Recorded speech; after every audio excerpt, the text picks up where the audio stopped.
Hello everybody, welcome to Monday Market Must Knows. My name is Merlin Rothfeld, and here are 3 things to pay attention to for the upcoming trading week. The first thing we're going to talk about is one we normally don't talk about, which is bonds. We're talking about the U.S. Treasury Department, to be specific. Now, why would that be so important for most of you who don't even trade bonds? Well, there's 2 announcements coming out this week that you want to pay attention to for a couple particular reasons, which I'll get to.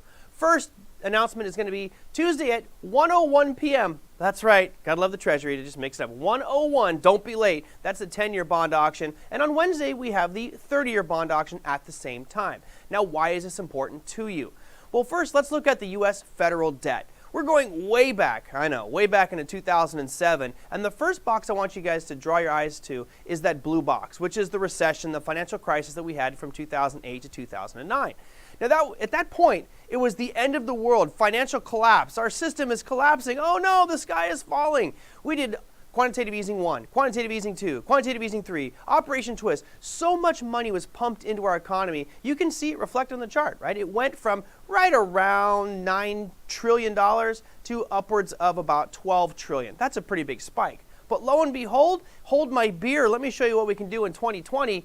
Check this one out. Look at the spike. The acceleration is incredible here in what we saw in 2020. It went from roughly $23 trillion to now we're over $27 trillion in a very, very short window of time. Now, why is this important? It's important because the 10-year yield, which is a reflection of that bond auction, is what your mortgages are based off of. If you have a 30-year fixed mortgage, it's usually based off that 10-year note. Now, it's important also because we've been at historic lows. You can see that chart has been falling and falling and falling till right around March of 2020. Now, it bottomed out there at 0.4%. That is a historical low, 0.4%. But in the next few months, we've seen it rise significantly. We've seen it rise 150% over the past few months going into 2021. Now, this is important because that means that the price of these bonds are going to be dropping, meaning yields are going to be rising. Now, because we've incurred so much debt, I mean so much, trillions and trillions of dollars worth of new debt. It was $2.6 trillion just for the stimulus, also about $1 trillion worth of tax relief. That money has to come from somewhere. It's coming from the government. Now, what do they need to do? They need to pay the interest on that debt. Where are they going to get that money? They sell bonds. They sell 10 years and they sell 30 years and they also sell 20 years and other maturities. Now, because there's so much that needs to be paid, they have to sell much more of these 10 and 30-year bonds. When so much more supply comes onto the market, what happens to the consumers? The consumers go, well, there's a ton of it here. I'm backing away. I don't want any because there's a flood of it. In order to entice people to buy these 10 and 30-year, the yields will be rising, as we've seen over the past few months. Now, we're right now at about 1.1% on that 10-year, so you can still get your 30-year fixed relatively cheap, right around 3%. But what if this sale of bonds is colossal and much more comes to market and all of a sudden yields spike to 1.5%, 2%, 3%, 5%? This is obviously something that's maybe coming down the road, but it's a sign that trend may have reversed for low rates. Higher rates choke the economy a bit, so we'll see down the road how that transpires. But right now, those bond auctions coming out on Tuesday and Wednesday, you should pay attention to those. All right, next one on our list is going to be retail sales numbers. As we've seen, COVID has created all kinds of volatility in the retail sales market.